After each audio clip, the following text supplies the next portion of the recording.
दोस्तों इस वीडियो में हम लोग जो बात करने वाले हैं अबाउट द एसएमएस और एसटीओ का जो अभी इंटरव्यू होने वाला है उसके बारे में हम लोग बात करेंगे।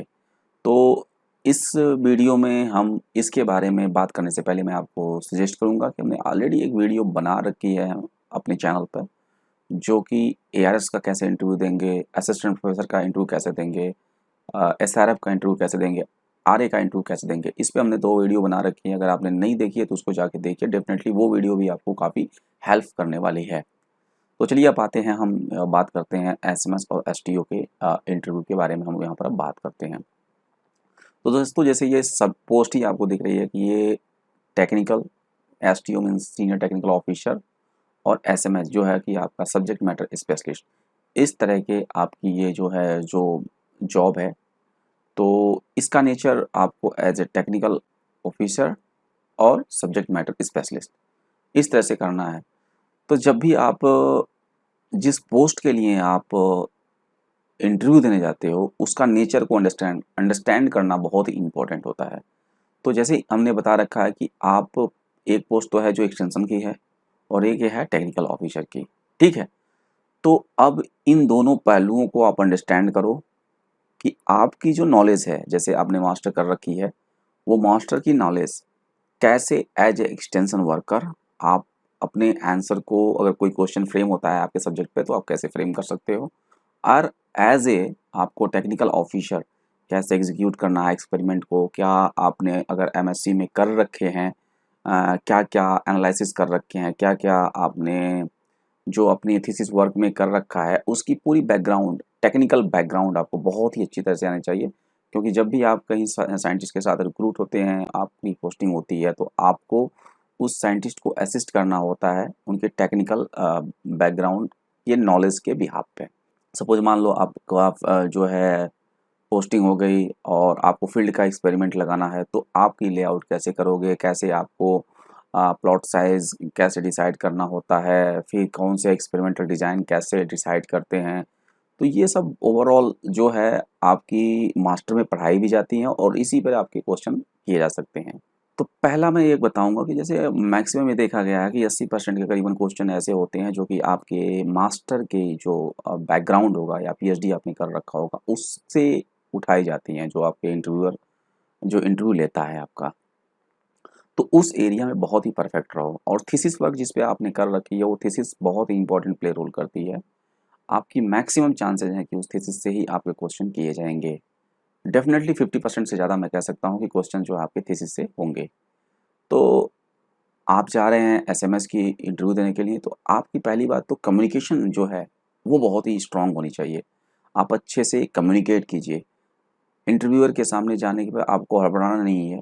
आपको एज ए ये जान जाओ कि आपका कोई टीचर हैं या आपके कोई सीनियर हैं, उनके साथ आपको फॉर्मल तरीके से, ऐसा नहीं है इनफॉर्मल तरीके से नहीं, फॉर्मल तरीके से पोलाइट होके आपको उनके जो भी क्वेश्चंस वो आपसे पूछे जा रहे हैं आप उनका रिप्लाई करना है। और ये कोई ज़रूरी नहीं होता है कि आपको हर क्वेश्चन का आंसर आए ही, ठीक है। तो इसलिए पैनिक होने की भी ज़रूरत नहीं होती है कि कभी कभी आपको क्वेश्चंस के जो है आंसर ना आए, तो आप स्केप कर सकते हो। तो मेरा सजेशन ये रहेगा कि दोस्तों पहले तो आप क्या कर लो कि आपकी जो भी मास्टर डिग्री में आपने कोर्सेज कर रखे हैं उसको एक बार रिकॉल कर लो, कौन कौन से कोर्सेज थे, उसमें क्या क्या कंटेंट थे, उसकी बेसिक बैकग्राउंड आप जान जाओ, बेसिक, क्योंकि कभी कभी बेसिक क्वेश्चन भी पूछ लिए जाते हैं। दूसरी बात, सबसे ज़्यादा फोकस करो अपने थीसिस के ऊपर। आपने पेपर पब्लिश किए हो तो वो किस तरह का जर्नल है और आपने क्या उस पेपर में स्पेशल कर रखा है, इस तरह की आपको अंडरस्टैंडिंग होनी चाहिए। और जब इसमें एसएमएस की भी एक पोस्ट है, तो आपका नॉलेज कैसे फार्मर के प्रॉब्लम को सॉल्व करेगा, इस पॉइंट पर भी आप थोड़ा फोकस करो कि कैसे आपके नॉलेज, अगर पूछ दिया जाए कि आपको किसी विलेज में भेज दिया गया जा रहा है और वहाँ पर ये समस्या है, तो आप उसको कैसे सॉर्ट आउट कर पाओगे। तो इस तरह से कि रीजनिंग अंडरस्टैंडिंग भी होनी चाहिए आपकी, और आपको बहुत अच्छे तरह से समझाने की, एक्सप्लेन करने की, ये आपके अंदर एबिलिटी होनी चाहिए।